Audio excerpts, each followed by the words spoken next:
the Mexican government to go through California and kick out all the gringos. Yeah, he wanted it to stay, California still belonged to Mexico. Baja California and California and all were Mexican. And as he came through California, we're heading for Sutter's Fort up by Sacramento. That was his destination, was to kick out Sutter, because Sutter had an establishment up there and he had a lumber mill, and he was not doing financially too well, so they had money to pay for it. But on his way, he needed a sleepover, and he stopped at Santa Clara, at the Mission Santa Clara. And there the Native Americans were bringing this red rock, and it was cinnabar. And so he knew, as a mining engineer before he was drafted, that what you do with cinnabar is you cook it and you make mercury. And he knew mercury was used to amalgam gold, because he was in Tepic, Mexico, where they had the gold rush. And so he had the Native Americans in, bring him out here. But in the meantime, he had to run up to Sutter's Fort and tell Sutter to get out. Sutter said, no way, Jose, I'm not leaving. And so changed the course of California history. Because if Sutter had left and taken Marshall with him, they might not have discovered gold for another year or two.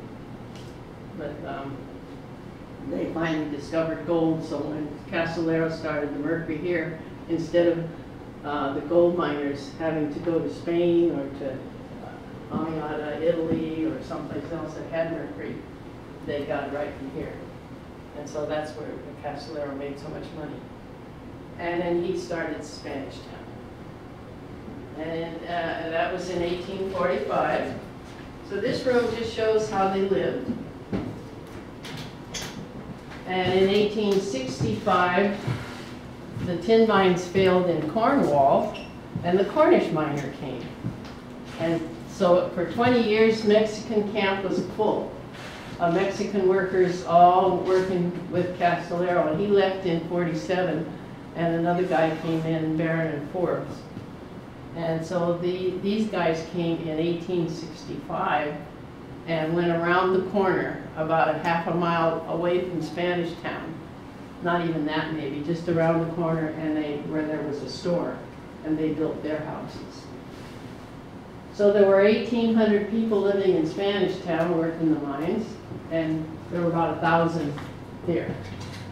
And they were here, living in here from these 1865 till 1915, and the Mexicans same thing, from 1845 till about 1915. And in 1850, a gentleman by the name of Henry Halleck, he was sent out with Halleck and Buildings and lawyers from San Francisco, and the mining company asked him to come here. And he lived in this little piece right here, a small little piece of brick building, and he felt, as a West Point graduate and a very important general for Abraham Lincoln, that that was awfully small for a man of his stature. And so he built this 3-story building and attached it right here. And all of that was a porch. So the building was totally surrounded by a porch. And so he lived here, and that's the back of the building that it looked like when Henry Halleck, in '63, he was called away from here to fight the Civil War. Lincoln called him. So he left it over to a friend of his who was also a lawyer, Butterworth, who came and lived in here. So this is the building, and we bought all of our stuff in 1980, and our association ran it for the Parks Department down there, and then we moved it here, and then we bought the building in '97. Now, when I came through last time, I Yes. came through with the occupational health nurses. They talked about the mercury and the mercury poisoning. Yeah. So they talked about how the doctor here, Yes. I guess, developed some techniques, and I don't remember all of it, but and how they were conscientious with the workers about the poisoning and making sure they didn't get poisoned, pulling them from the mine. I don't know if you know all those, but yeah.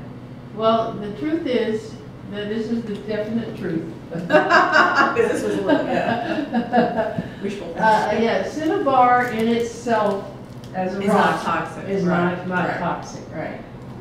Changing it from the cinnabar rock to a vapor or a smoke or Yeah. fumes, and then cooling it down and making mercury. Mercury is non-toxic, as everybody thinks it is. It's not. The cinnabar is not. Breathing that smoke. Well, when it becomes an oxide, I guess? Is what it Yes, is? as soon as you heat it up to about 1,000 degrees, and you breathe that. We have a little booklet that came out of Greece. They were doing mercury in Greece 400 BC. And in that, we had it translated, and it said, do not breathe that stuff. You can breathe it maybe one day a month, and that's it. No more. It has to go through you and come out the other end, and you cannot. So from 400 BC in Greece, they knew if you cook cinnabar, you can't be breathing that stuff. So here, the same thing happened here. The miners weren't allowed to work around any of those fumes except one day a month. Then they had to go be blacksmithies or go underground or run the tram or do another job. Oh, okay. So Rather they're than just, yeah. yeah. So that's what that is. We're continuously exposed to the So when sun. they talk about the Mad Hatter, Mad Hatter dipped mercury in his hat band, the band of his hat, Yeah. and then he put it over a fume, a fire, in order to stiffen it. And he breathed that every day, all day long, and he went crazy. So the gold miners, the same thing. Yeah. Had to worry about them putting the mercury in their fry pans Right. and crushing the rock that had gold in it and putting it in the fry pans. But in order to get rid of all the rest of the rock, they had to put it over a fire. And those early miners that were doing that were breathing that. Not good, not good. So was that before this mine? Because I'm just wondering, because they seem to know that here. And yet when you visit the gold mines, they said there was poisoning and stuff like that. Well, the poisoning was the early miners. Oh, okay. Later on, they got the stamp mill and everything else, and then they were only allowed to do that one day a month. Okay. So, but the early miners, yes, they salivated, they did it because they had it in their fry pans. Yeah, and it wasn't an organized, I mean, those were just. Yeah, they were just guys who came and try to make it rich. came over I here. thought when I went to Bodie, Yes, I thought they talked about them getting sick. they could have, because what we have here, this display here is from Bodie. Oh, okay. Here we go. This is Bodie's stamp mill. Oh, That's where it came from. Al is the, and Almaden is mine, so Almaden is the mine. The mine. Yeah. So when Castellero came, he didn't know too much about Almaden because he came from Tepic, Mexico. And so he named it Santa Clara Mine. When he got his deed, for 2 years he had a deed that said this was the Santa Clara Mine. But when he went back to Mexico to get more work, the Native Americans didn't like what he was doing to the land. They had their little cave and they had their little red rock and they were making paint and having a good time. And he got them walking up those little chicken ladders and carrying heavy pounds of this in their back and working and depleting their cave of this beautiful red rock. So they left in 47. So he went back to Mexico to get help. And in the meantime, Mexico was fighting Spain and fighting the United States over California. So he had to stay and fight. And we sold it to Barron and Forbes, and in 47 they came out and they had a deed that they could play, and they changed the name to Barron and Forbes. Forbes Mill in Las Vegas. That was the same Forbes. They had changed the name to New Almaden in 47. And so we've been that ever since. Because they had been in Almaden's paper. So the Olonies moved from here? Yeah, they went over to the Yugas area, you know, Yugas Canyon, and we have a little Native American place over there, county park called Chapactac, Adams School site. Where's, It's on Watsonville Road, right, Nubis Road and Casa Oh, Loma Road. okay, near Watsonville? Before you get to 152, just before, if you take Watsonville Road, and you get, and 152 goes to Watsonville, just before that little thing on Watsonville Road is our park, and it connects up to Mount Madonna. And Mount Madonna is on the way to Watsonville. So anyway, so this is that's cinnabar. That's what we call that's what we call a potato ore. They call it a. There's no light down there, right? No, with them they had. This one is where I am. Huh?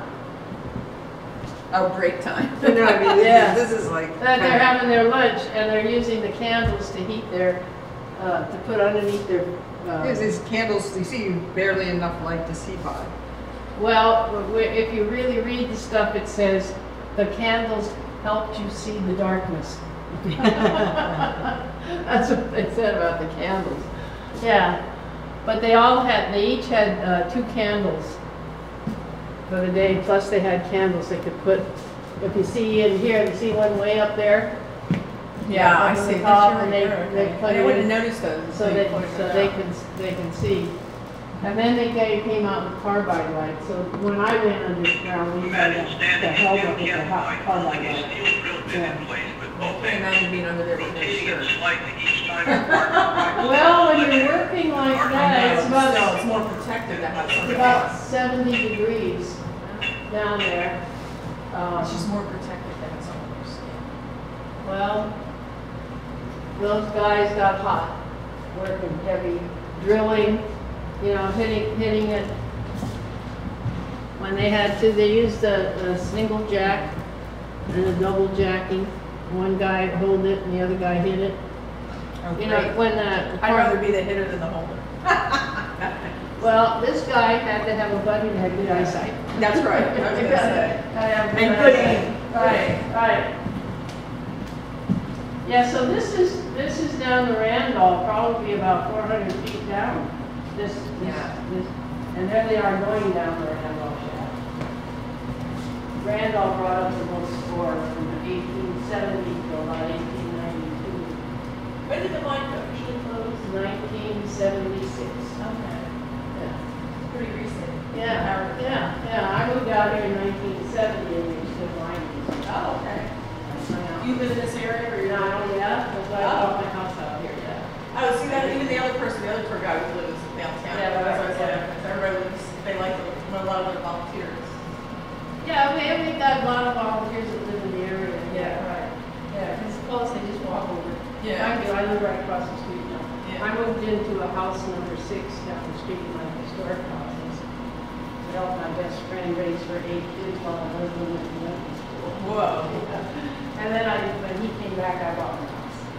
Well, when I was looking at those houses, I was like, oh, the amount of work to